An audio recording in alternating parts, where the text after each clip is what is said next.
Okay, here we go. Welcome to another edition of Power and Strategy TV.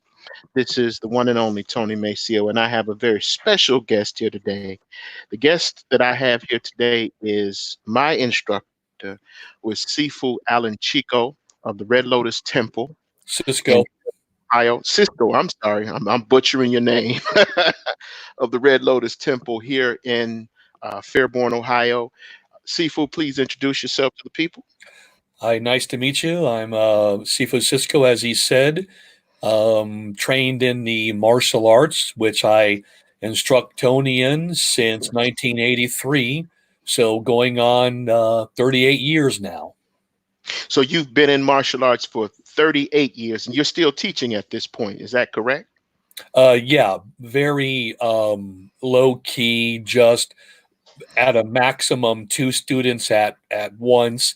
But I also volunteer at the senior center in Fairborn, Ohio, and teach Tai Chi Chuan and Qigong to the elderly community there, and I volunteer doing that. So that's the largest class that I have right now. Okay. How long have you actually been teaching? Well, first of all, how long have you been a student and how long have you been teaching? Well, I, of course, started out in 1983, but really started getting into teaching in about 1992 is when I began training with Sifu Randy Hayes in Mansfield, Ohio, in a variation of tiger style and also Chinese grappling and throwing called Shuai Jiao and Qi Na, which means Shuai Jiao means throw. It's a throwing art, and a grappling art, and Qi Na is joint locking, and that was very heavily application focused of real world brutal fighting due to who the grandmaster was of the system. And so starting in 92, my teacher, Sifu Hayes, really kind of took me under to show me how to educate others in the arts. And I really just had a natural knack for it. I've really taken that role as educator very early on, and just went with it. And it just became an evolution of my skill while at the same time continuing to train in the arts with a large assortment of teachers in various states in the U.S. Okay. What are the arts that you teach? And could you please explain what are the arts that you've trained in? Sure. So the beginning art that I started in was Kempo, um, and also at the same time Shaolin. Now it's not the stuff that's promoted by the temple overseas. That's a very government prop. It's traditional old style that a lot of the systems you see that are traditionally flourishing out there that are subsystems themselves that have come from the temple. I trained in traditional style of the animal systems being crane, snake, tiger, leopard, um, and an assortment of qigong. Um, and then I progressed to more tiger styles. I trained in monkey, Swai Jiao, which is throwing, grappling, like I said, Qin Na, which is joint locks and pressure point hitting. Um, Along with that, trained through teachers as well as self education in traditional Chinese medicine, pressure point work, massage, which is called Tuina, um, various uses of herbs, creating compounds and tinctures. And then I continued to train also in Tai Chi Chuan, which is most people know as Tai Chi, um, incorrectly translated and pronounced because the Chuan denotes fist and application. And that's what's missing with 99.9999% of Tai Chi schools. Usually when you hear someone call it Tai Chi, you're probably not, for the most part, learning from someone who's applied it in very intense, dynamic, chaotic combat sparring, and they don't know why you're moving the body the way you are. And the Tai Chi I started learning was Chun style, which the Grandmaster Chang Dun Shun was an undefeated full contact fighter in China and a bodyguard for high ranking people. And he was a very brutal fighter. And so the Tai Chi Chuan I learned was about hitting, striking, joint locks, and throwing someone. There was nothing limited by the art. It was, like its name said, Tai Chi, which is grand ultimate. It's formless, but it has application. And like I said, I learned also monkey, some hungar, um, and I also picked up and learned a lot of Kali Eskrima stick work and blade work for a while. I also trained up to black belt level in an art called Game Sang Yagui, which is a Vietnamese style of Shaolin. Trained in that in Maryland. Some Wing Chun, of course. Some of these arts I just picked up pieces of, not whole systems. Wait, hold on, slow down. You said there's a Vietnamese style of Shaolin. Is that what you said? Yeah, it's a style that comes from the mountains, which there's another style like it called Spirit. The name of the school was Spirit Mountain Martial Arts because the Grandmaster came from the mountains where hidden temples were, and it's all animal based and element based. Um, it was very difficult to learn though because the teachers were extremely racist, Vietnamese, towards any race other than their own. Very derogatory comments and attitudes. So it was very hard fought getting what I did learn from this system, and then just moved on from that type of environment. I got what I needed. Um, and then I was able to, through a series of events, connect with Sifu Terry Wisniewski out of Arkansas and was inducted into Bak Hak Pai, which is Tibetan white crane. And there's three main systems that it's uh, Tibetan white crane, Hopgar, and Lama Pai. They're all came from the main system of Lion's Roar, which came out of Tibet. And that has a lot of arts in it, not only Chinese and Mongolian, but Indian, because India has its Wow. own martial arts. And I've continued to train in that since 2003. So I've been doing that for 18 years now, and continue to just perfect what I know and master everything, and then continue to study and supplement what I train in with various manuals that I can read also in Chinese as well as are published in English because everything's getting translated. So it's very nice to get hold of a lot of this stuff that's been kept quote unquote secret. Okay. Well, let's get into a little bit of your background. You are a native Ohioan, is that correct, sir? Yeah. I was born in Ashland, Ohio, which is where Ashland University is. It's very mid Ohio oriented, close to Mansfield and Lexington, Ohio, where the Mid Ohio Raceway is. Um, and then I moved to Norwalk, Ohio, which is by Sandusky and Cedar Point, and then moved back to Ashland again, and then I've lived in Akron, Cleveland area, Columbus area, um, lived in Alaska for a little bit. Damn, Um, you've moved around. yeah, You moved around. I've had very much nomadic blood in me of just what's that called, the travel. what do they call it? Where you like wanderlust, wanderlust, where I want to like Oh, wander as much as I can. the Um, nomad. yeah, nomadic lifestyle. Probably Mongolian or something in a former rebirth, and used to wander around the steppes. Um, but and then I lived in Maryland for a little bit, of course, like I mentioned, and then moved back to Fairborn, Ohio, and have been a resident here since 2002 timeframe, so about 19 years now, living here, and have stayed in this area.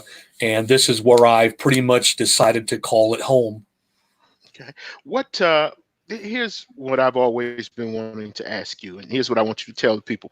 What was it that motivated you? Why did you get into martial arts? Were you looking for enlightenment, or were there more practical reasons that you got into the arts? Well, even though I'm a very direct person, there's usually a multitude of reasonings why something's done by me. It's not always as clear cut reasonings as it appears. For me, I grew up on in the 70s and 80s the image of the spiritual person being one of strength and ability to defend themselves in the weak. Um, Kwai Chang Caine from the Kung Fu series, another one about a Catholic priest in the inner city called Helltown, Pale Rider with Clint Eastwood as a itinerant minister who's also got Right. bullet holes in his back, um, and they're not um, unknown to use violence to defend themselves and others, and they're very skilled at it. But there's a very strong moral basis to it, and of course, growing up on the kung fu flicks of Saturday afternoon, that was laced throughout, basically like every episode, especially with the Shaolin and Wudong people, or Wu Tang as people call it. Um, and so I had that ingrained in me at an early age. And then myself personally, I grew up in an extremely violent household, abusive, alcoholic household, abandoned most of the time, had to fend for myself, was a skinny, weak kid, of course, because of it, very prone to being victimized. And something clicked in me at one point, and I picked up a book in conjunction with what I had seen in all these movies and magazines. I would pick up the Kung Fu magazines, of course, and I picked up a book on Zen and Buddhism, and it all kind of just clicked in my mind. So I bought a book on karate, which I still own, came out in like, I think, 81. And I started just picking up and practicing on my own and training as hard as I could and hitting wooden legs on this cot that I had set up and used it as like a wooden dummy people have now, and practice my technique. And then um, because of the violence that I was having in my life and being bullied at school, I decided to take matters into my own hand and use the arts to protect myself and others I saw being bullied. And after enough time of training in it, and finally the main abuser, my father, finally dying, I was kind of freed from a lot of the repressive shackles, and this skill finally surfaced, and I stood up to a multitude of bullies and beat every one of them down, until I was known to not be messed with anymore. And then I used the arts to continue to discipline myself and stand up to any wrongs I thought I saw, because I had a very good moral basis to what I was doing. And then I've just continued to use the arts to better myself and discipline myself on every level I can, and use the strategy of the arts as well as the manuals associated with the arts, like Musashi's Five Rings, Sun Tzu's Art of War, Chuan Tzu's teaching, Lao Tzu. There's a numerous books you can get, as well as like Marcus Aurelius, the Meditations, another warrior. So there's a lot of people who have been warriors that you can get their manuals of being a moral warrior, and that's kind of where I went with it and why I got into the arts. You said you brought up something key. You said there was a lot of violence in your background. Did was that did that take the form of school bullying? Was that parental? Did that include parental violence? Did that include violence among your peers? Was your neighborhood a violent neighborhood? What was the socioeconomic status, or what was the socioeconomic circumstances or environment or neighborhood that you grew up in? Was this a tough neighborhood? Was this a violent neighborhood? On a scale of 1 to 10, how violent was your surroundings, would you say? Well, it was really from all angles, parental, cousins, friends and family, neighborhood kids. Violence is violence when you have areas that are economically more depressed and people turn to alcohol and drugs, and they don't, especially the other kids, don't have anywhere to focus their energy, like Moses Powell said. The energy, or Julio Cambreles, a Tiger Claw fighter, said when you have that energy in areas, people don't know what to do with it because it's not disciplined and honed into something constructive, and so it becomes something destructive. And so I saw this amongst my peers, bullying at school. Um, Ashland was, in many, not a nice place. It was, violence was normal in the 70s, and I mean, I don't want to say it's less. It was a different type of violence back then. A lot of fists were used. It wasn't guns. Every so often, you saw a knife or a baseball bat or a chain or a pipe, but it wasn't like today with just the guns left and right and people using those on each other. It was more man to man, shall you say, or woman to woman, girl to girl. And so if you didn't learn to use your fists, you were going to be victimized, because a predator knows its prey and it's weak, and they will seek you out, sniff you out, tell that you don't know what you're doing because of your body language. And until you take that stance, figuratively, verbally, and literally, that you can control you and your environment, they're going to do it for you. I was also, when I was very young, from an age when I moved to Norwalk for 2 years, also a victim of a pedophile predator who was also a co-worker of my father. And so I had to learn to get through that mentally. Um, and I um, kind of romanticized using the arts to defend against someone so bigger than myself who could victimize me, a full-sized adult. And so Whoa. it was always Hold on. yeah. Let's let that sit for a minute. I think that went over a lot of people's heads. I think that went over a lot of people's heads. Let's wrap our heads around what you just said, because what you just said was some heavy stuff. You said you were victimized by a pedophile. Yeah. Is that correct? Yeah. Yeah. For about 2 years. Yeah. Over You two were years. victimized by a pedophile for 2 years? Yeah. It was, Wow. it wasn't, and it wasn't just in the obvious way that you're thinking. It was also physical torture. I have permanent damage to my shoulders because of the way I was tied up and contorted. Wait a Um, minute. Wait, stop. You were tied up? yeah, Did you say you were tied up?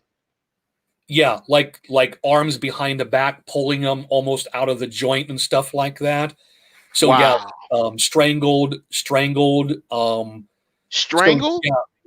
yeah, yeah. It was when I when I say brutal, I mean it's an understatement of what I went through. And that was from ages like 9 to 11. Whoa, Uh, what? Stop, stop. See, we gotta let this soak in. See, I know to you have matured and you've developed and you have gone on and you've dealt with that. And this is the thing this goes on a lot, especially in the African American community. I don't mean to suggest that it only happens in the African American community, but child abuse, child yeah, sexual molestation, especially of girls, and a lot of times, quiet as it's kept, boys as well. And this is something that we don't generally like to talk about. This is a nasty secret that is in the closet in our communities, and especially in poor communities as well. So to hear you say from 9, this started at 9 yeah. and So continued you're and continued to 11. yeah, yeah, around a little round or past 11 until we finally moved out of Norwalk and out of the because the guy was my father's coworker and lived across the street. What Um, did your father say to him, if anything? Well, see, that's the reason it was able to go on. My father was a drunk and was never home.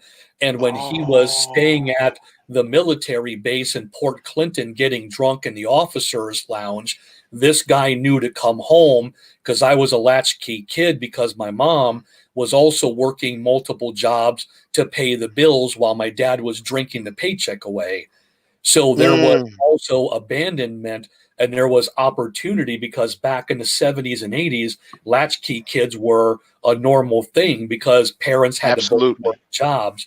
And you hit upon a very psychologically powerful thing that especially in the latter 70s and 80s, a male being taken advantage of by an adult male, a young boy, you know, the word fag and queer were thrown around as a derogatory term. So you had an impending doom and fear of being found out as being them or one of them because other males, especially young males, are so terrified being viewed as what would be called being someone's bitch because a woman takes it like that, not a man. And so there's a lot of fear involved in being one of those. And so you don't want to let it out because your peers, other males, are so terrified at what you are and the fear that they feel towards what's happened to you that they would rather attack you and ostracize you than have to deal with your pain and suffering. So there's the added psychological fear of you can't let this get out. And if your father thinks it might be going on, or even your mother, they sure as hell don't want to deal with it because of the fear of, oh my God, this happened to my son. He's no longer a strong person or a good, strong boy. He's a weak person, a little girl now, which let me tell you, when you go through what I've gone through, you've got to be tough as concrete to be able to handle that.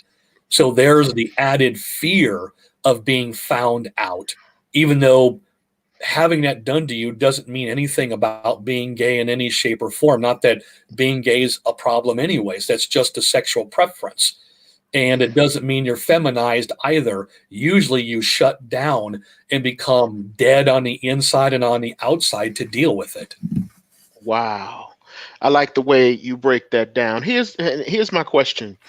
You said that your father was, an alcoholic. What was your mother's position? Where was your mother doing all this She time was during the time that this was happening? she was an enabler. She would not stand up to him for the most part until he became really abusive, and then she'd like I remember the one time she grabbed a big cast iron skillet and nailed him in the head with it. And I love seeing it. I was like, oh, keep going until he's dead. Um, but normally she was never around. They were, and when they were together, he was very verbally abusive, short fuse, drunk most of the time, violent. So it was an environment of nothing but you had to walk on eggshells. You were in fear for your life all the time. You could never do anything correct. You were constantly criticized about everything you did. And that was back in the 80s, the term for it was the family secret. You never wanted it to get out what was going on because, well, you feared your father would beat you to death or that your parents would be taken away from you. So there was, again, an added psychological fear to it.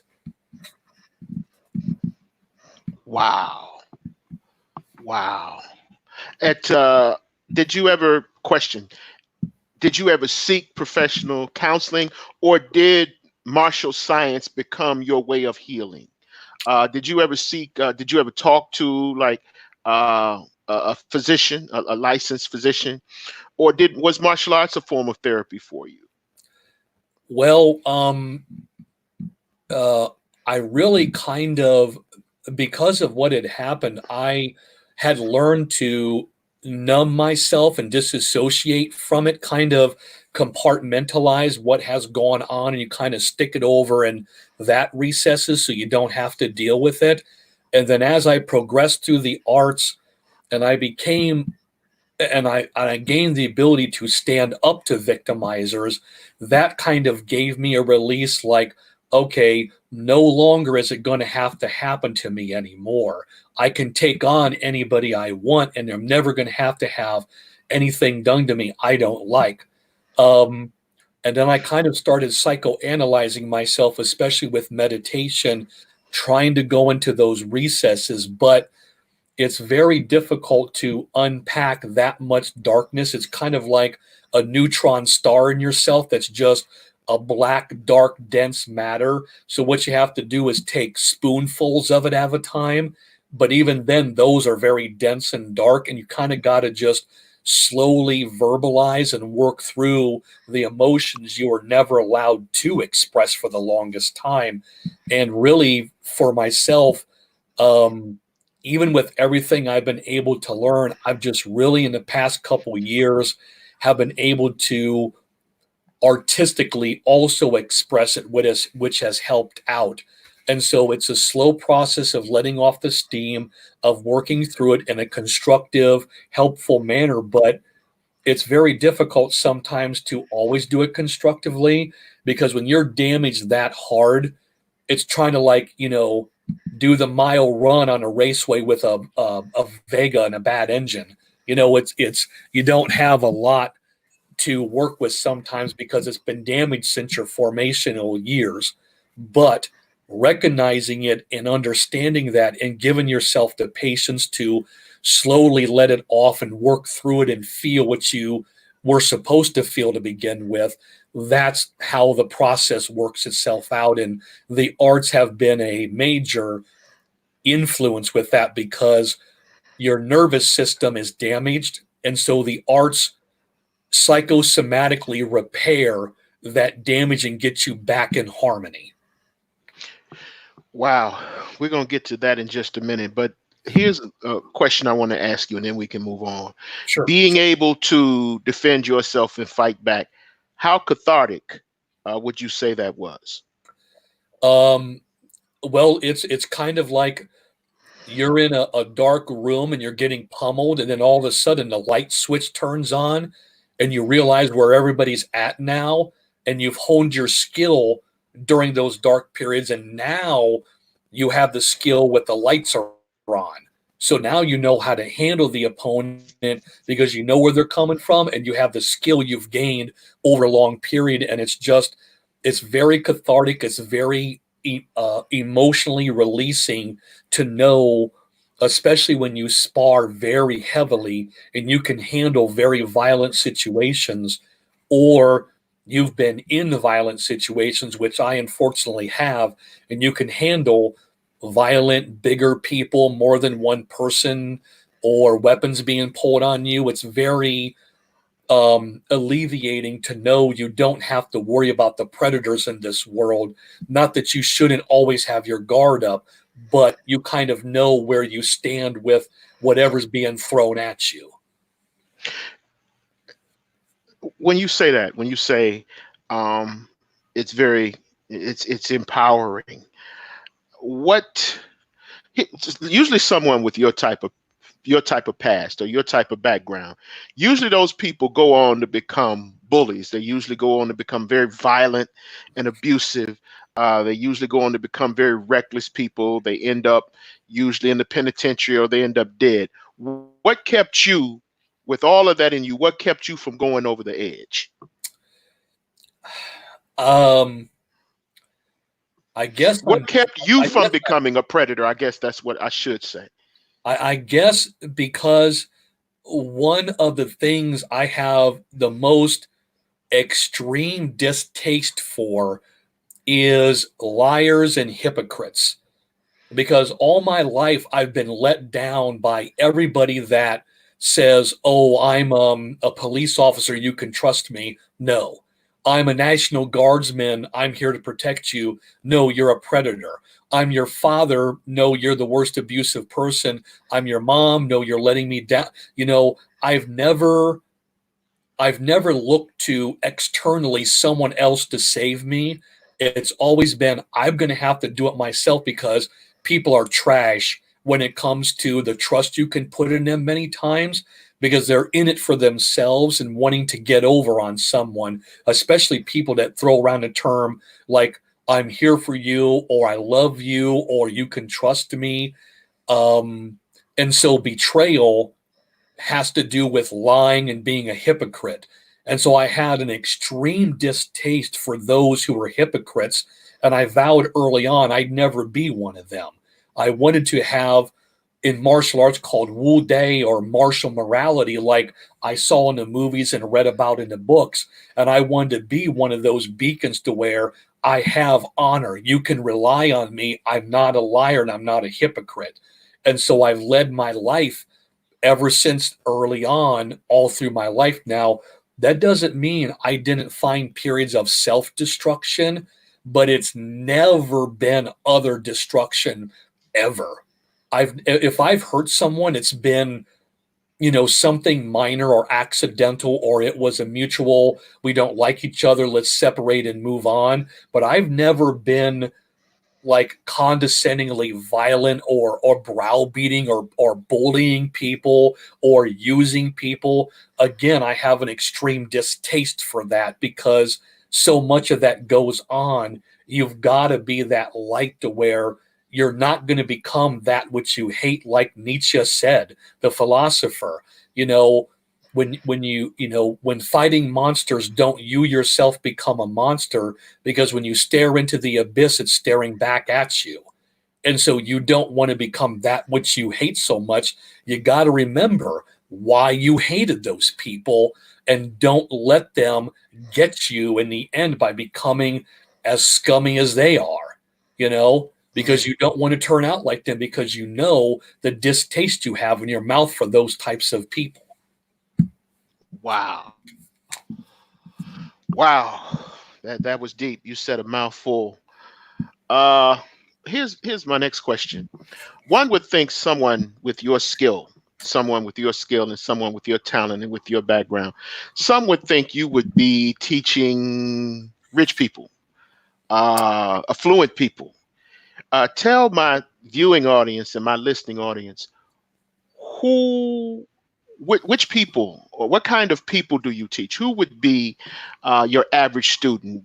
Are you one of those instructors that reserve your instruction and your all of your knowledge and teachings? Is that reserved for wealthy people? What does your average student look like? Who were your average students? Where did they come from? See, that's, again, if you look at my moral root and my history, I grew up very poor. I grew up abused. I grew up thrown away. And so I'm basically a beggar. And so I early on emulated the idea of these arts need to be learned and given to the poor, the downtrodden, the needy. And so I've never, I now trust me, I've had very rich people come to me. I've had where years ago I was told in an email, come try out and be a bodyguard in Russia for the mafia. You'll make, 6 figures a year. You'll be protecting them over in Russia, but you'll be paid extremely well. You'll be protected from the law. I've had rich people tell me they want to move me down to a different state to teach their kid, and I don't want to do that. I want your average Joe that walks off the street, or Jane, and they truly want to learn like you do. And if you can afford just a basic cheap cost, I charge $50 a month. You look at most schools, it's $120 to $180 a month, and Yeah, you're right about that. you sign you sign 1 to 3 year and that's in the city I live in. There's no one teaching like I do, down and dirty, true application of the arts, but cheaply at the same time, just enough to cover my costs and give me enough for a frappuccino or something. But the students got to be true. If you're jerking me around and you're wasting my time, I will get rid of you immediately. I don't care about you and your money if you're going to behave like that. If you want traditional arts, you better respect it like they showed in the old school, and don't dick around and play around with me. Oh, I can't make it this day. I can't, if you're going to show me that you're not dedicated, then it's going to be the mutual response, and I'm going to get rid of you. And then I'm going to move on doing what I do, because I don't teach it to pay my bills, so to speak. I have another job I work to pay the bills. So if I only want you in my school, that's the only reason you're here.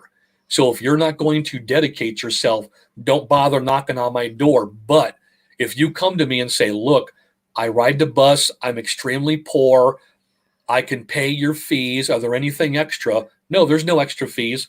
You get your rank in accordance with when you earn it.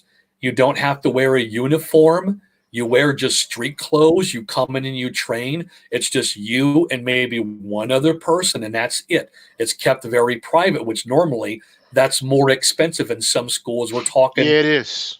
well, We're talking $150 to $200 an hour. yeah, and like the head Tai Chi Chuan person in the world, I think it's 200 to 250 an hour for him. And all you see him with is all these celebrities and billionaires and millionaires. They can go pound dirt for all I care. I don't want you sniffing around my door with your fat wallet. You're just arrogant and full of corruption. I don't want you tainting my studio with your attitude, thinking you're better than other people. I can take someone off the street who's a broken individual with bipolar, is extremely poor on disability, and I'll teach that person more than I would teach the CEO of Google coming to ask me if the other person is more dedicated. Wow. I've taken time, like when I lived in Ashland, Ohio, and Mansfield was next door. I went to volunteer in a community center in the north lower side of Mansfield, which in a community center there was me, and I was the only white person in the class, as you can imagine. And wow. They kind of looked at me like, okay, why is this guy here? And I said, whoever's big enough to step up, you want to knock me out of here, go ahead. And a few of them went down, and after that I was the guy in charge, but everybody knew they could trust me with their kids. And I taught, 20 some kids at a time in a room. They'd come with their street clothes, and I just said, no gang colors, no gang symbolism, or I'll put you down and throw you out of the room. And it was respectful. And, I got to know a lot of families, and, again, teaching the downtrodden and the people who truly need it, not some fat CEO who has a giant checkbook. They're half the time they're not even going to understand a lesson anyways. They're too busy making more money, Right. Well, let me ask you this: the criticism. We are in the era of UFC, or there's no more UFC. Actually, we're in the era of MMA, and so there's this idea, this prevailing thought that says that traditional martial arts is out of touch, it's out of style, that it's not applicable in real world street self-defense. I had a guy in here earlier, Tony Jones. He wanted me to ask you, about the applicability of your arts towards real world street self defense. And I want to know if you could speak to that for us. Sure, sure. Well, the criticism is well founded. When the UFC came out originally, it was a shot in the arm and a shot in the mouth to a lot of lazy traditional martial artists, mostly Chinese, who don't spar full contact, don't have dynamic, chaotic sparring matches. They're out of shape masters. They walk around with, you know, their bellies hanging out with their gis barely able to cover it, barking off orders to students and degrading them, but they can't even do one sit up or push up. But they're going to tell you how much of a piece of garbage you are and how skilled they are, but they never spar, they never show what they can do. So I think it was great because it showed the fallacy of a lot of these supposed mystical techniques and techniques that are too deadly, especially the internal arts pushing that BS tagline. It's great they got called out and got shown for the joke that they were. Now, my personal training has been very violent. Every teacher I've trained with, for the most part, it's been about application, application. And I've gotten, I can even tell you how many injuries I've gotten, things broken, bent in half, hyperextended, stabbed, cut, bludgeoned, almost knocked out, skull cracked open, eye gouged. So for my school, especially when the UFC came out, we just kind of shrugged our shoulders like it's just another day at the office. And I remember the college I was going to for my undergraduate, a lot of us martial artists in the area would go into the gym and train. And a couple people who were very MMA gung ho after that and thought they're going to show us how it's done with their Gracie grappling, et cetera, et cetera. And I sent both of them packing with gouged eyes and torn testicles and pounded with elbows. And so no one bothered challenging me anymore. If they came to the school, they were sent packing. If I even wanted to waste my time with them, I'd just have students trounce them on the floor. I'd make them sign an injury waiver, and then they were sent on their way. Um, so one of my students um, during the time in Mansfield was a master Greco-Roman wrestler, undefeated, and so he was, violently skilled in grappling. And so we incorporated a lot of what he knew about groundwork and joint locks and grappling, and we incorporate that into our training because originally martial arts is about whatever the hell works, you better learn to do it. Your fingers, your fists, your wrist, your elbow, your hip, your knee, feet. You should be learning how to apply it. If you're not, it doesn't necessarily mean your art is a joke, but it means your teacher is a joke and don't really know what they're talking about, and you should be pressure tested. But a lot of schools, they don't want to lose that cheddar, baby, so they don't want to hurt any of their students somehow with, oh my gosh, I got poked in the eye. Yeah, that's what a tiger claw is supposed to do. Hurt, doesn't it? And I'm not saying you need to brutalize each other, but you should know what you're doing and why you're doing it, because if you don't, you're going to end up in the gutter, dead on the street, raped, assaulted, robbed, kidnapped, murdered.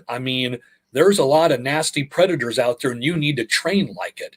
And you are training as a predator in the arts, so why not be as violent as one when you do it? And I'll tell you, every one of my female students, not one of them have had ever problem defending themselves against any attacker who's either put their hands on them or have attempted to intimidate them. They've all defended themselves perfectly fine, and we're very glad the teachings backed up what I talked about. Wow, wow. Well, and that hits on another key aspect here.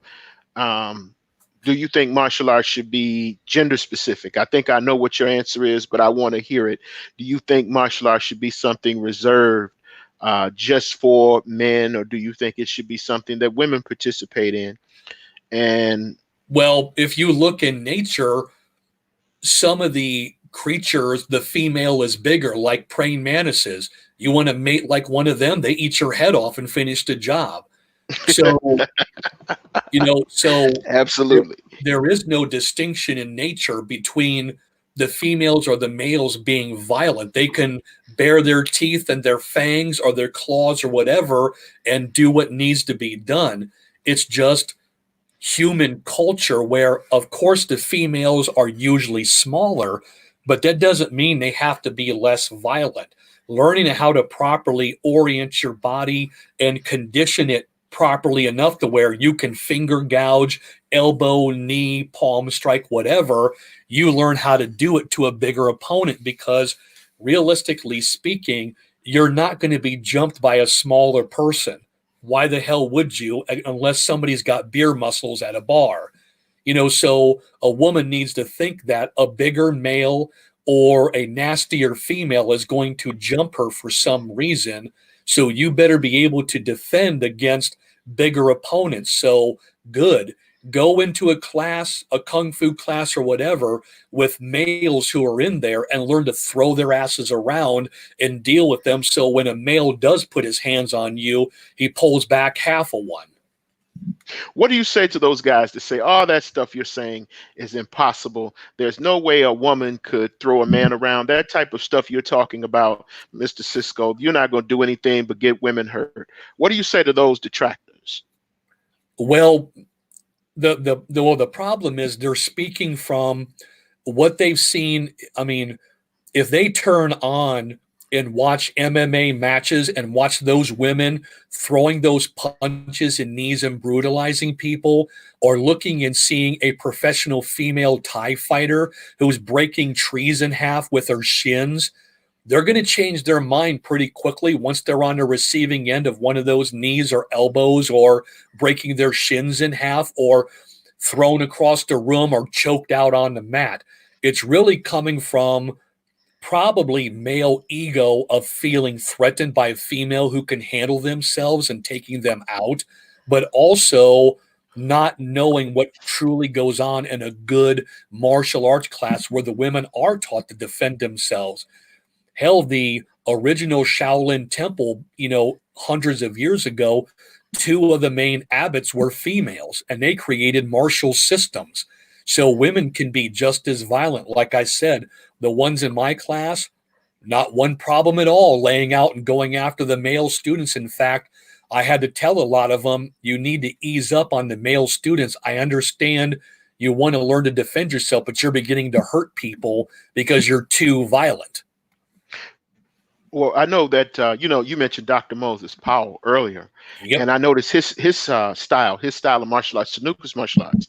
They have some very, very powerful female martial artists. They have grandmasters and professors, and that blew my mind. You would think, okay, well, something like that would be self-evident, but to see how those women move and to see how effective they are, that shatters the idea that they wouldn't be able to defend themselves. Because I think one of the things is that I'm starting to see that society is becoming more and more violent. Yep. I'm starting to see that people are becoming more and more violent. That I quote the line from Training Day, Denzel Washington Training Day. He says there are some profoundly evil people out here on these streets, and he said, "I don't waste my time with rules." So if you understand that, you would understand why it is of crucial importance that women in some facet learn to defend themselves. If nothing else, have a CCW license or a concealed carry permit, if nothing else. But again, going back to this traditional martial arts versus MMA, I'm sure you've seen the video where the combat the MMA fighter is beating up the Tai Chi guy, Yeah. and he's like waxing the guy. What is your response? What was your impression? What were your thoughts as you watched that? Oh, well, I was like, oh, good. I'm glad that happened because if you look at the original videos of what that Tai Chi master is doing, the guy's a complete fraud, throwing like 10 students across the room with a push and garbage like that. So he got exactly what he deserved. All these frauds that try to push this Gookin Street Fighter, Dragon Ball Z crap where they're throwing chi balls need to have their head handed to them on a platter by a good punch, punch, punch, kick combo, showing them the fake ego they've built up what it deserves.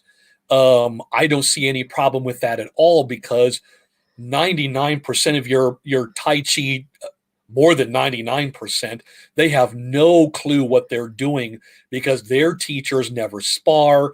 They do a bunch of the goofy push hands, you know, upsetting the opponent's balance, but they have no follow through. They don't know what to do. You could see that. Can you actually see my video on this? Yes. Well, you could see like the guy was sticking his hand out like this. Okay, you're going to get your joint nailed and you don't have the suppleness to move. And so you knew right away he was in fear for his life and he was trying to push him away, like, oh, don't come near me, I'm afraid. And he was staccato movement because he was having an adrenaline rush because he never faced someone who's trying to take his head off. So you knew it was immediately going to go south. And he just knocked him out in a matter of just seconds, which is of course correct because they're not training in traditionally how Tai Chi Chuan has been trained in, and you know are well aware of the differences now with training with someone who actually applies it in a fighting way. And I've never had any trouble applying it on opponents in real life street situations or in a bar or whatever. Um, Applying it because if you look at the traditional writings of what you're doing, it's not the hokey, ridiculous, you know, and nothing against them, but 60-year-old stay home moms who are going to throw, you know, 200-pound guys across the room. That's, you know, putting on an act and making people get a dangerous mindset of not dealing in a real violent way with their opponents like the traditional writings talk about.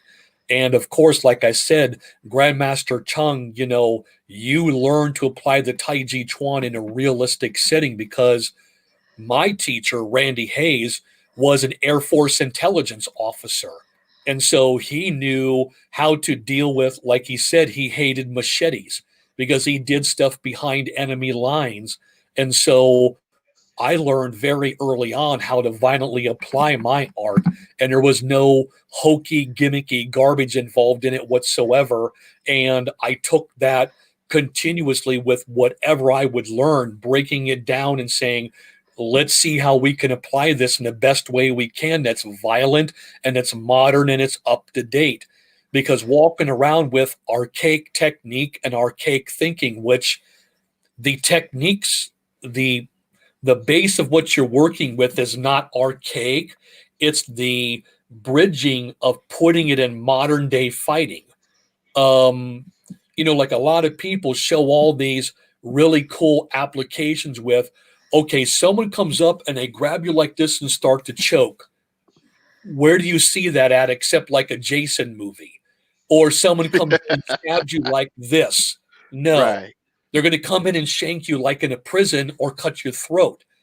And so people are training with an archaic thinking and they're going to get killed in an archaic way by someone who's mastered street combat. And they don't spar with people outside their circle, so they get a false sense of security.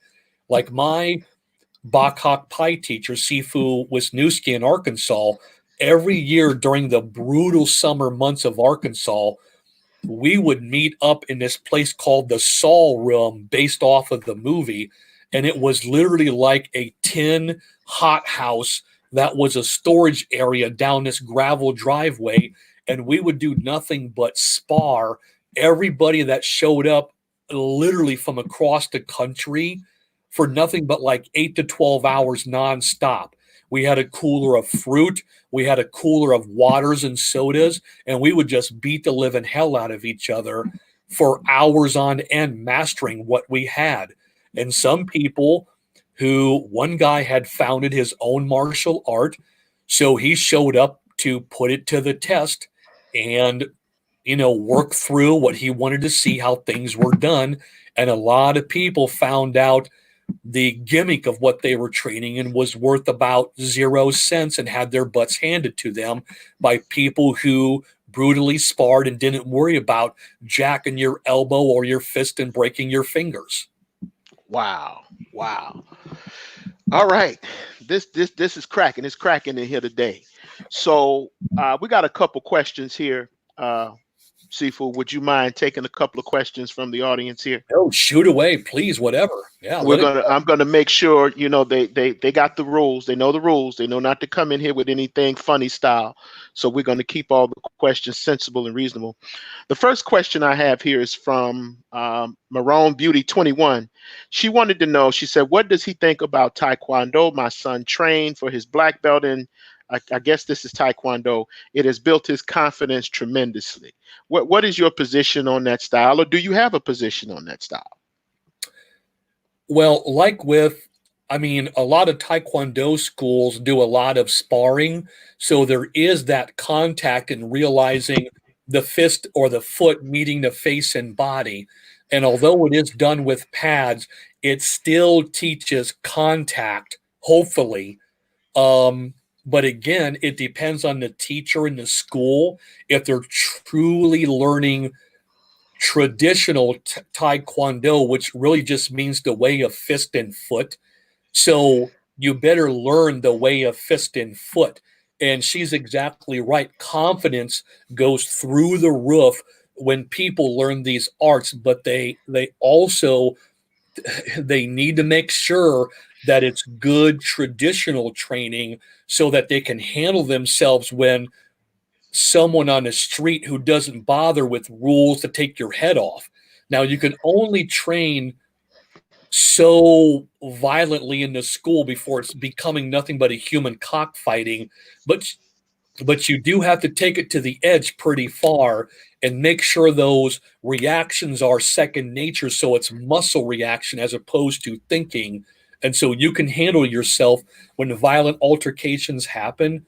But the good thing about having confidence and knowing you can back up yourself and protect yourself is that gives you confidence that you carry yourself, like I said, a certain way, and you're not bullied or intimidated, and you stand up to people.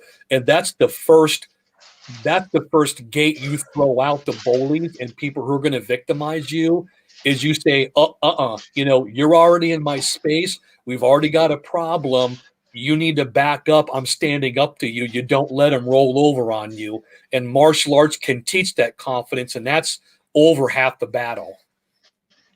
Okay. Great question. Next question. Next question. What are your views on judo? Do you think it's a good self-defense system?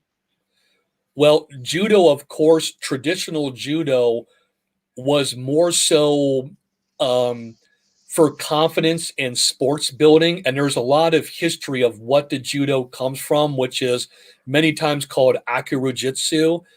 So the roots of it are solid, and a good judo practitioner can slam someone so hard it literally breaks a part of the person's body when they throw them on hard floor or concrete or something. And you can learn to choke someone out in a good traditional judo school, but it is limited on the full scope of combat because of the roots of what it actually is. Um, and in the one school I had, there was a Kudokan judo master judo. I think he was like 8th degree that was there. So I would go into their classes and throw around many times and get to know what they're doing.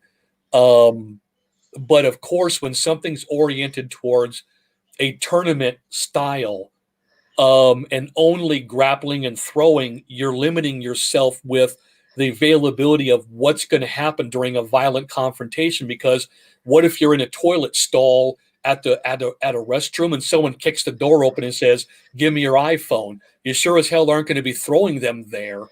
So you better follow it up with having a fist oriented, elbow oriented system to take care of close quarters like that until you get the space to nail the person and throw them down. Okay. Next question here. This is a good question. I'm sure you'll be able to speak on this one because you and I have had these discussions ad nauseum. Tony Snow says, how do you spot a good martial arts school from a bad martial arts school before you pay? Right. Well, that's, as everything we've been talking about, there's a lot that goes into running a paying school that's keeping the lights on. So there is somewhat a trade-off on it, which is of course problematic. But I mean, for me, the teacher should be able to sit down and tell you what's going to be taught in class, and you should be able to watch a class or maybe attend a couple free classes. That's what I do. Anybody who wants to train with me, I give them 2 free private lessons where I orient them on what we're going to do, and I answer all their questions, and I run them through some basic premises so they know what's going to be expected, and there's no quote unquote surprises. And my handouts are very thorough on what goes on in class. So I guess to answer your question would be, if there's a lot of secrecy as to what's being trained in, or there's a lot of putting the lure out there with the carrot in front of you, but you don't Right. get a lot of answers, I wouldn't waste my time with the school. Or if there's a lot of dojo games, as they called it, where you like doing goofy drills, like hopping around on one leg over pads, and a bunch of stuff that's just time and money killer, and you're not getting into good training. And there should be contact, either grappling contact, weapons contact, self-defense contact. You should be knowing, I need to use this on the street, in a closet next to my car. You should be knowing how to actually do that. And if they're not training you in that, then it's more of just exercise than anything else. Right. Okay, I got another question from my man George Macon. George Macon is in the house. What's going on, George? George says, "What are your views on Hungar, Muay Thai?" And he says he practices both. So he wants to know what are your views on the Hungar system and Muay Thai. Right. Good question, George. Nice to meet you. Yeah, Hungar is a good, long-standing, solid art, especially if the teacher knows how to apply it and break down the techniques in a real-world sense, and not a lot of the old school traditional applications that aren't going to work on the street. Muay Thai is very brutal, especially a good school that teaches you to condition your body to where you can break someone's shins, knees, face with your elbows and shins. So nothing wrong there whatsoever. Good combination to mix together. Especially Muay Thai, there's a lot of contact, so it's very good for understanding violence in a very real way, with the gloves and the fists hitting you right in the face. That's a very good wake up call to delusional thinking. And if the teacher is good in Hungar, they should be able to break down right from the beginning and show you how you're throwing, a wave punch, a tiger claw, a crane's beak, whatever's being shown in the system. And I've actually learned some Hungar, and have had a couple good teachers of it. But I've also seen Hungar teachers who are world renowned, and they can't spar to fight their way out of a paper bag out of tournament fighting. Sorry. Wow. Okay. Now I have another question here. Isa Ali, he says, is there a such thing as a death blow? Well, the Dimach, or the death blow, um, that's more of a fantasy than reality. There are pressure points that you can hit, but if you're dealing with something that's this big, I'd love to see you do that to a moving opponent. And if it takes 2 or 3 pressure points to set something up to knock somebody out, Again, you've got to do it against an opponent who, okay, I'm going to put my arm out. You come up and grab my arm, and then I'm going to, you know, well, they grab your arm and they're punching you in the face at the same time. Good luck getting that off. And anybody that really knows good understandings of the meridian system of the human anatomy, and there's 20 meridians or pathways, 12 regular ones and 8 extraordinary vessels. So it's a complicated process, and unless you take time to study the whole energetic system, why you're hitting something, and how to actually heal if you cause damage, then you're really dangerous and you shouldn't be doing it. And a lot of these goofy demonstrations, which really come from George Dillman's school, you'll notice they hit all these various pressure points, supposedly calling knockout, which is really a bunch of group hypnosis. But they always use the same reviving technique. And that's not how that works. If you got hit in the kidney, would you rub the same spot as if you got hit in the temple? Of course you wouldn't. It would be different damaged energetic systems.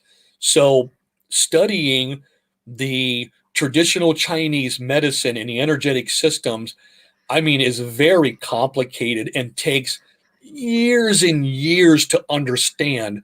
And if you can harm, you better learn how to heal with that. But there are certain things you can learn that have interesting effects upon the body.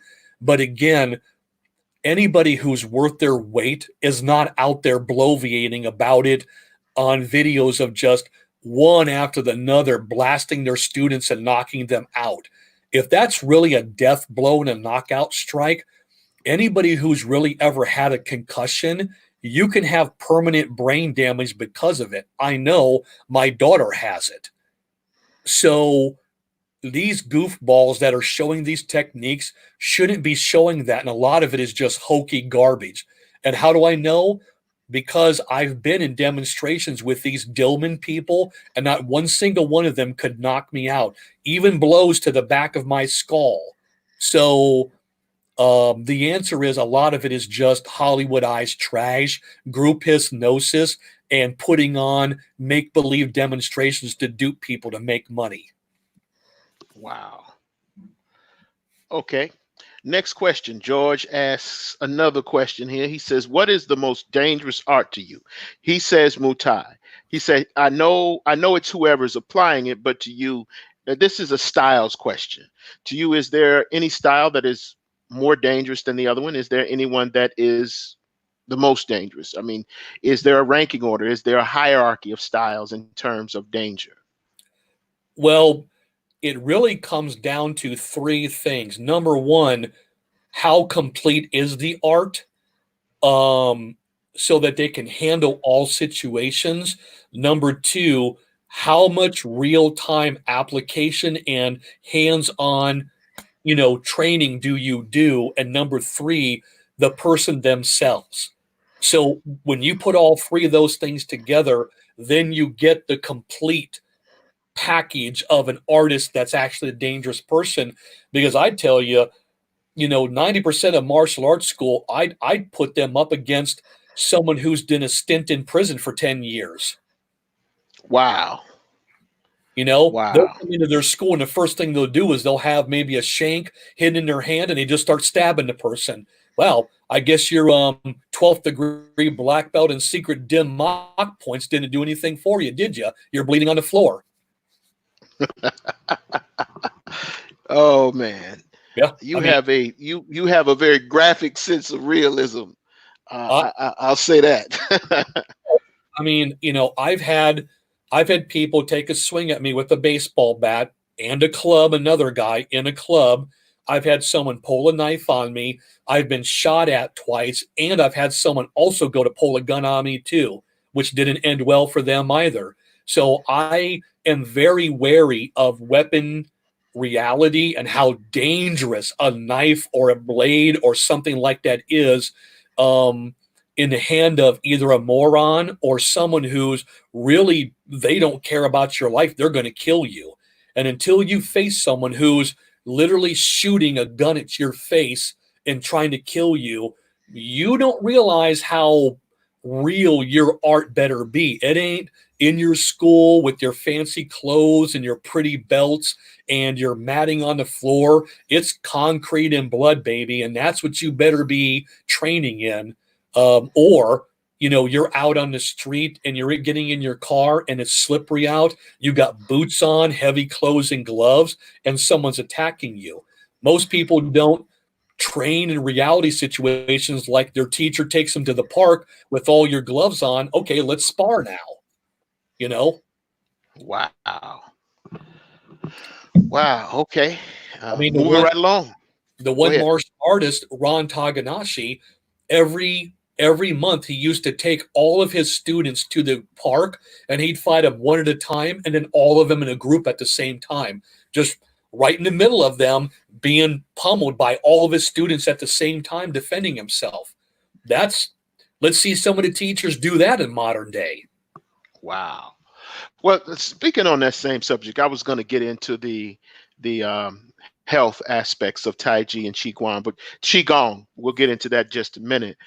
But what I wanted to discuss with you is there was a book that you let me read, and it was one of the most. I mean, this guy. I'll just tell everybody, this guy has one of the most expansive libraries on martial arts that you'll ever want to see. This guy has, I mean, books that go back years, beyond decades. This guy has books that probably goes back centuries somewhere on his shelf. There was a book that you let me read, and I'm glad I read it. It was called "Everybody Was Kung Fu Fighting." Now, of course, people know that from the old song or whatever. And what this book was talking about, it was talking about the history of the relationship between the Asian world or the Asian community and the Asian world at that time and the African world at that time. And the book went on to lay out that there was a quite an extensive history between Asians and Africans, and a very rich history as far as martial arts and the fighting arts are concerned. And I would like if you were just to explain a little bit of that history to my chat room and to the listeners. Explain a little bit of that history, because a lot of times when we think martial arts, we don't think of Moses Powell. We don't think of Dr. Moses Powell. And Dr. Moses Powell was an instructor for the FBI. He was an instructor for the Secret Service. We don't think about Sensei Ronald Duncan. We don't think about even Grandmaster Aaron Banks. Usually when we think about martial arts, we think about, quite naturally, we think about Chinese people. We think about Japanese people, we think about Koreans, but there's a very rich history of people of African descent, or people, African people, their participation. There was a book that was released. It was a movie that is supposed to be coming out called African Samurai, which is the history of one of the most profound and prolific samurais of the court of Lord Oda Nobunaga, Yasuke. But we generally don't see these images. So when you see someone like a Moses Powell, when you see someone like a little John Davis, or a Grandmaster Anthony Muhammad, or a Grandmaster Kham, these are not general images. The only black images that, or African images that people tend to see. Well, today there are more, of course. There's Michael Jai White, there is Wesley Snipes, and there are other action martial arts stars. But talk a little bit about that history.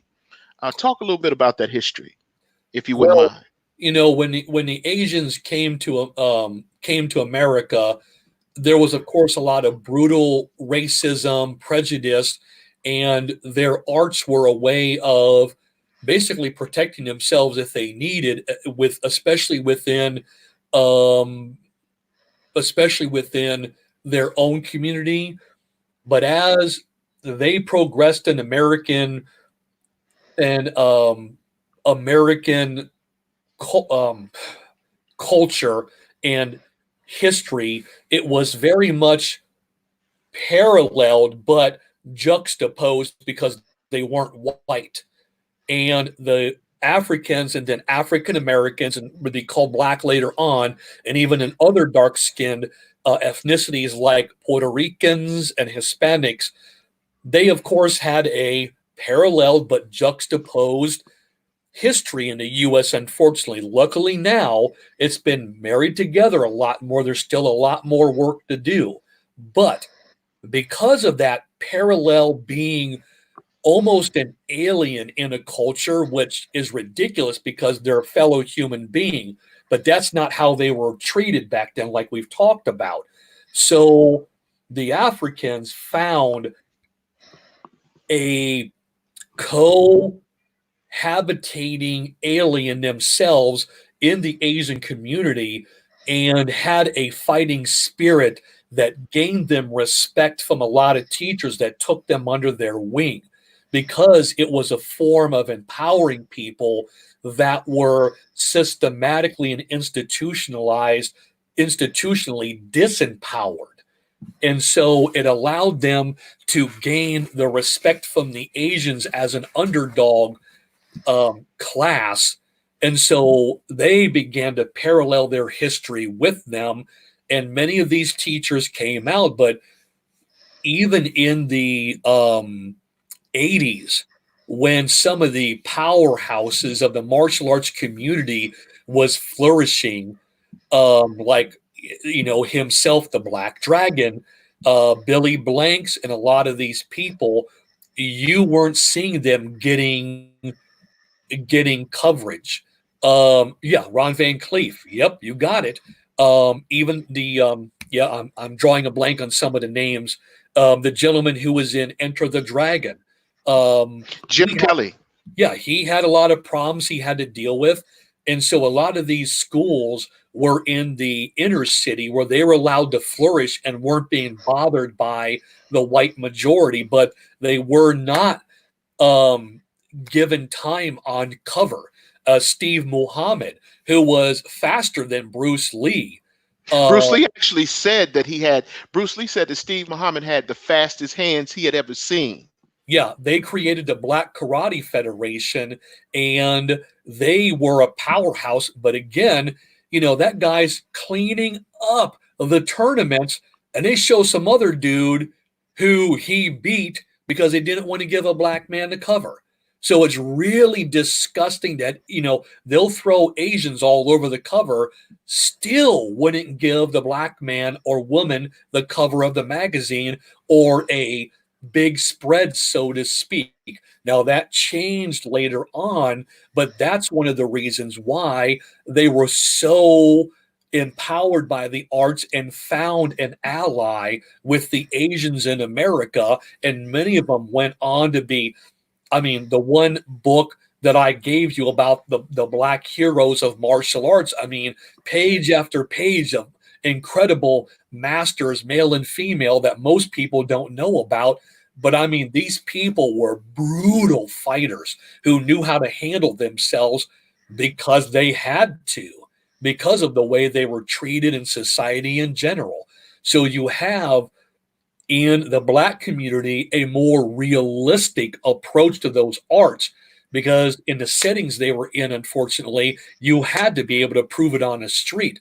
And like that Grandmasters of New York series that's on YouTube, you see all these masters talking about the reality of training and applying these traditional arts in a very violent, real setting, which that's what these arts came out of. Why wouldn't they be effective? But see, that's been lost with a lot of these cream puff teachers that don't know how to apply this in a very brutal way. I mean, I personally grew up in a brutal household. I better have known how to apply it, or I was going to get bullied and picked on and get my butt handed to me. Heck, just walking down to the 7-Eleven just to grab a Slurpee. Oh, I'm going to beat up Alan and take his money and take his Slurpee while I'm at it. I had to learn how to defend myself. So I grew up, poor, white and black, gray. It don't matter, man. You better learn how to, defend yourself and have that swagger about yourself that you know how to carry it right and defend yourself. Wow. Absolutely. Absolutely. I got a couple questions here. Isa Ali is asking, he would like to ask you, who is a martial artist you look up to? In other words, what martial artists or are there martial artists that have influenced you? What other martial arts that have influenced you? Sure. Well, gosh, there's a couple of different ones. A lot of times, I like to look at a lot of historical figures of what they've done, or some of the more modern people who have taken the traditional arts and have applied them in their way of interpreting the arts in what they feel is more modern fashion. One of the gentlemen that I grew up on, who literally lives down the road from me, is the American Ninja Stephen K. Hayes. I grew up on his books and I grew up on ninja movies. Now, I'm not saying that some of it's not hokey, but Stephen's got more of a mindset of let's create these techniques for modern day. And he's gone with it and separated himself from the traditional teacher because he had a different, a more American way he wanted to do things. The founder of the system that I came from, the Bok Hok Pie, going back to the founding of the system, was an amalgamation of a lot of arts together. So I look up to that. A lot of the heroes we had out of the 80s, which were in the movies, of course, but um, the realistic training they would go through, like my Shaolin instructor, a simple, humble Buddhist Chen monk. I looked at real life people and just others that had philosophy behind everything that they did as well. So there's, other people in the magazines, like I mentioned, Steve Muhammad, Al DeCasa is another one. There's a large variety going back through the 90s and the 80s and into the 70s because I was born in 69. And Taeyum, um, Kem Yun, who is one of the fight coordinators and a teacher of David Carradine. I looked into a lot of what he taught, and Carradine wrote about it in one of his books, Cam Yun's Instructing, bringing the traditional arts and teaching them. So there was a large extent of people, but the more sometimes it would just be brutally real people who were street fighters, and we would exchange techniques and fighting strategies. So there was, a large extent of just people, everybody thrown into the bucket of just kind of gaining all together. And Okay. my White Crane teacher is a very fantastic teacher and a really great guy. So I look up to his very reality based training, and he's extremely knowledgeable and a brutally efficient fighter and powerhouse. Okay. Next question, Goku San. He says, "Where can we find a reading list?" In other words, I'm going to refine this question. Basically, Oh, what would be anyone that was starting in? What would be the recommended readings? What are your recommended readings for the beginning student? well, it really depends on what system you're gonna want to go into. Um, if you're wanting to go into kung fu, I would suggest actually, um, well, you can't do it now, but go to like half price books and try to find basic books on various styles of kung fu. For instance, right here next to me, um, I have this old school book here. You can obviously tell by the look of it, it's more of an 80s book, The Secrets of Kung Fu. This guy talks about a large extent of Kung Fu systems and shows all kinds of application. Um, Really, a lot of the books from the 70s, 80s, and 90s, that's where I find some of the best material. You If you're got any titles in mind? Gosh, well, okay, again, polling titles out really quick. I can make a list and you can put it up, or you can give people a list from my library sooner or later. The one that I let you, Tai Chi and the internal arts, you can Right. look up books on that. Um, Yongxuing Ming is an instructor who has a lot of great books on the internal arts. You can find them a lot of times on half price books, and they're all over Amazon and bookfinder.com. You can get these books pretty cheap, and it's a filled with a lot of information. Um, Damo Mitchell is another great teacher. Damo Mitchell, uh, Mitchell. He has a lot of book on Taoist Qigong and Neigong and health practices. So you just have to kind of do some legwork out there. You can usually put in a keyword search in Amazon, and down below will be a lot of suggestions and just kind of springboard off of one to the other. And that's kind of how you find everything you would want to get a couple books, or heck, you can rent pretty much all of it through the library. Well, not now, but normally. Okay. Well, Jay Crockett, my boy, he made a comment. He said Ron Van Cleve is still competing. He's 77 years old. Yeah. Ron Van Cleve, in case anyone doesn't know, Ron Van Cleve is the legendary Black Dragon. He is the man in this art. He is a legend in this art, in case you guys didn't know. What is your opinion, or what is your opinion of Grandmaster Ron Van Cleve, by the way? Well, that man's gone through brutal situations, especially racism. Being 77, you can imagine. I mean, he was around Jim Crow time. But his just all around positive mental attitude and all encompassing style that he teaches, and his just philosophy in life is a role model for everybody to venerate as well as emulate in their life. Got you. Okay. Now let's go on into our final sector here, our final segment. I wanted you to give some explanation or give some discussion with respect to the health benefits of both Tai Chi and Qigong. As you well know, we're in this period of the COVID virus, and Tai Chi is an underrated art, because while we've talked a lot about today about the martial aspect and the applications, Yeah. we now I wanted to get into the health benefits, because you have people that, they have debilitating diseases.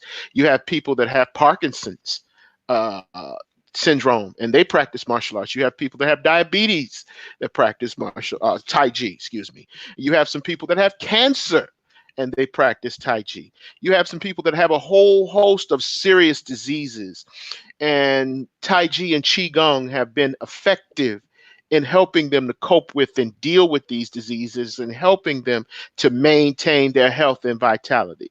So speak a little bit on that, and speak a little bit on using these internal arts as a way of strengthening their immune system and preserving their health in this background of a global pandemic. Right. Well, there's the health systems of the United States that realistically study the benefits of these arts, like the Harvard School of Medicine, who've put out literal manuals on internal arts, Tai Chi Chuan, and Qigong. You see that it benefits the overall holistic health of anybody who takes up these arts, because Tai Chi Chuan uses more space and its fluid motion is low impact, but it's high intensity health exercise where you're sweating buckets. You're getting a very powerful workout. You ain't never lied about that. Working your muscles, it's working your Absolutely. sinews, it's Absolutely. working everything, but it's not jarring your joints to where you're just falling apart doing it. And it also allows anyone of any health variation or ability to do it in their own way. I've had students who are deaf, blind, missing appendages, multiple sclerosis, cerebral palsy, kyphosis. There's been a large extent of people. I've had students who have had canes. They've had very bad MS. I've had students who are in wheelchairs, it doesn't matter the person, they can learn. If you've got a wheelchair, fine, you'll learn a whole routine with just your upper body. And the qigong is like Tai Chi Chuan, but without the martial arts application and reasoning. So it's all about strengthening the bioelectrical energy of the body, which is called qi. It's nothing mystical in any shape or form. And working out the cardiovascular system as well as the lymphatic system of the body to purge yourself of all the bile and nastiness out of your system. And the lymphatic system helps with the self defense of the body against disease. So the more that you move, the more that you stretch, the healthier and more vigorous and resilient you become to illness and disease.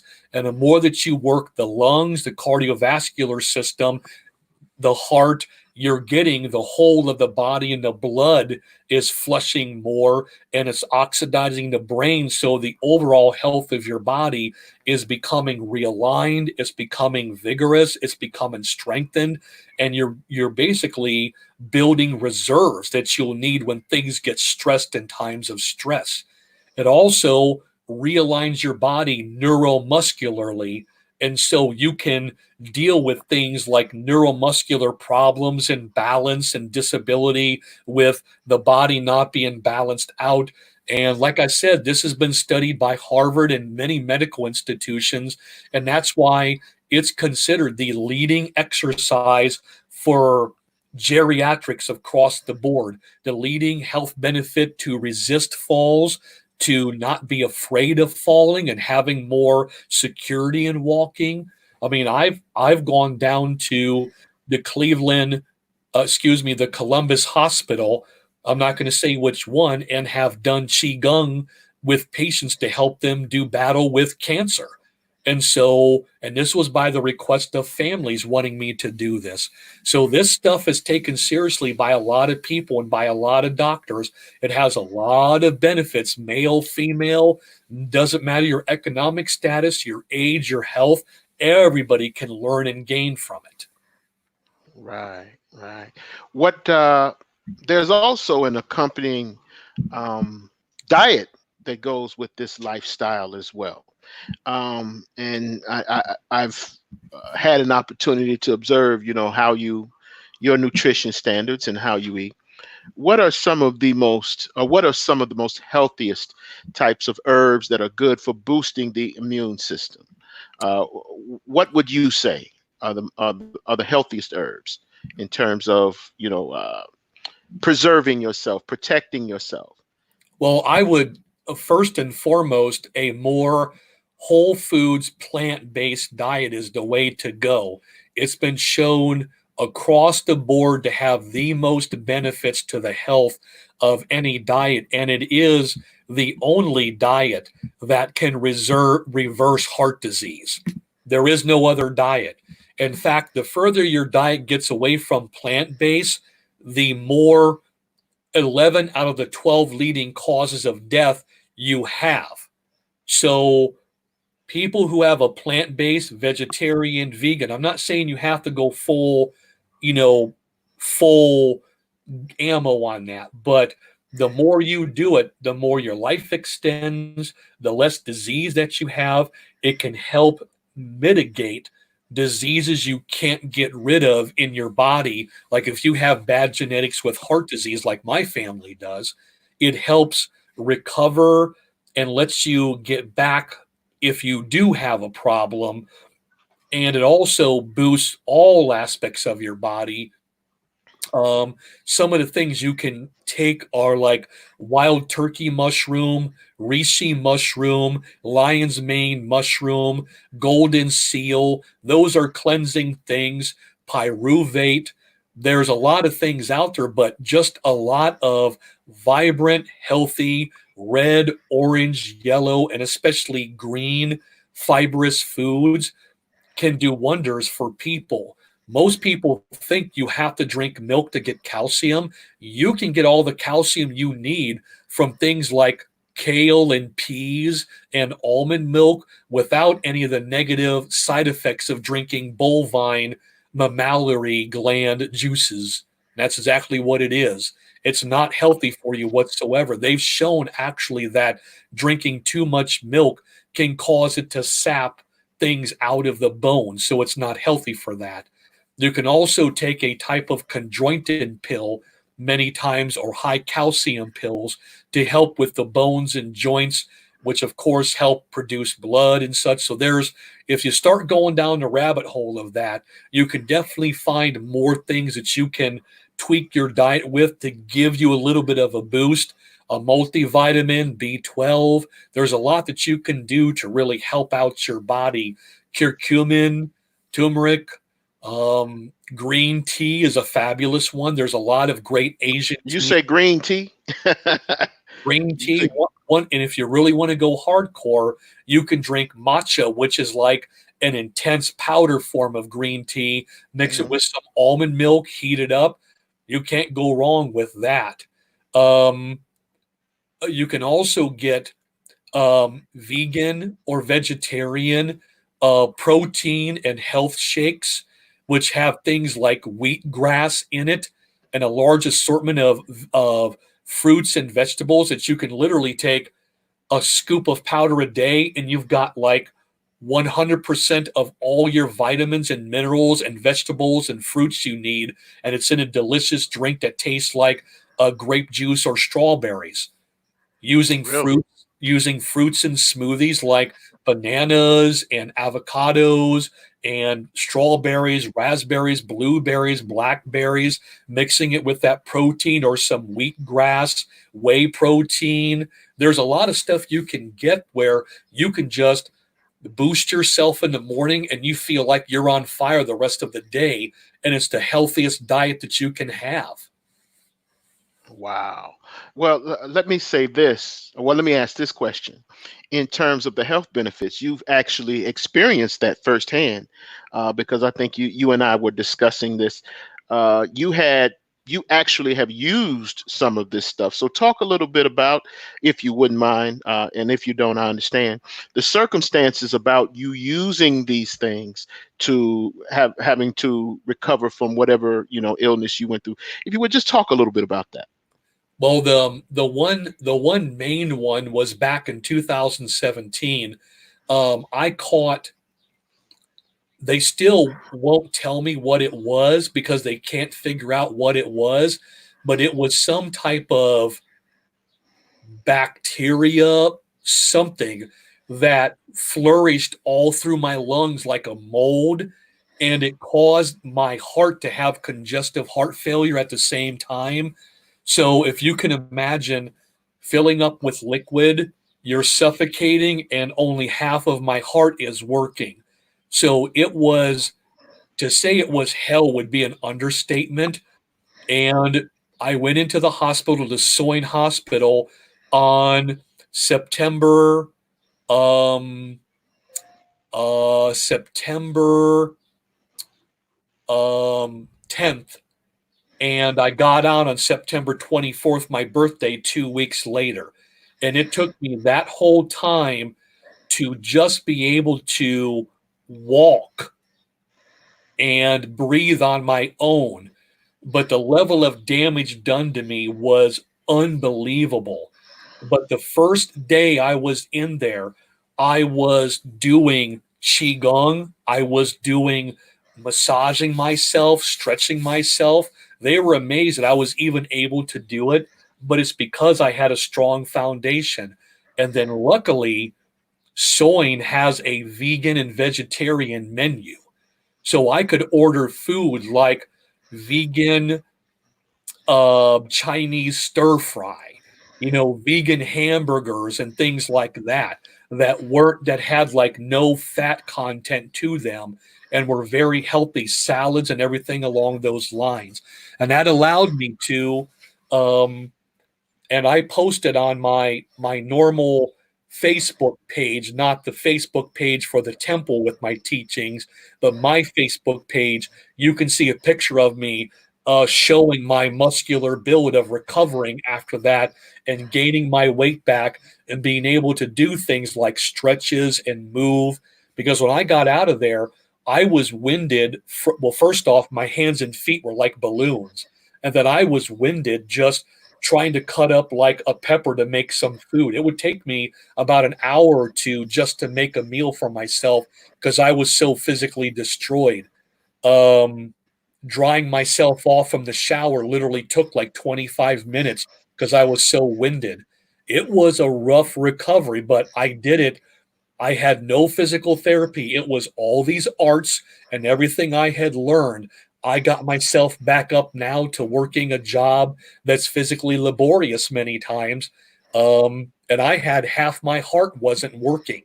But the diet, the exercise, the cardiovascular, the massage, pressure point work, especially the diet, allowed my body to recoup as fast as it possibly could. Wow. Wow, that's a hell of a testimonial. Well, congestive heart failure is beyond painful and devastating. In fact, many times you're permanently damaged from congestive heart failure. I still have many problems, but not like anything that it was. And I'm doing pretty good for what I've been through. Wow. Okay. Well, we're getting ready to close out. You've given us quite a bit to think about. To think about. Damn, you've given us quite a bit to think about. You've joined us today. I wanted to know if you had a Facebook page. Where can they find you on social media? Please tell the audience where they can find you on social media, any form of social media, Twitter, Facebook, YouTube, Right. and the like. Well, the YouTube channel for the temple, well, first off, the Facebook page is Red Lotus Temple, RedLotusTemple. That's the name of my school.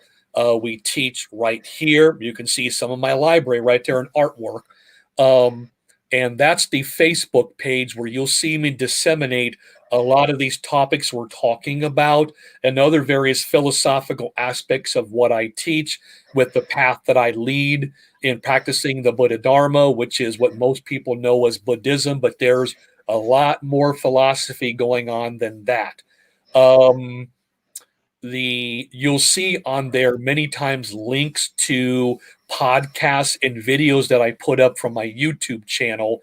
Now I'll have to spell out the name of this one, and there's a variety of things that are on there, but the philosophical slants that I have in my teachings might not jive with some people. So understand it's a specific directed teaching regimen that, unless you're wanting to look it up, it's not going to be your cup of tea. The name of the channel is Mahadharmapala, Mahadharmapala,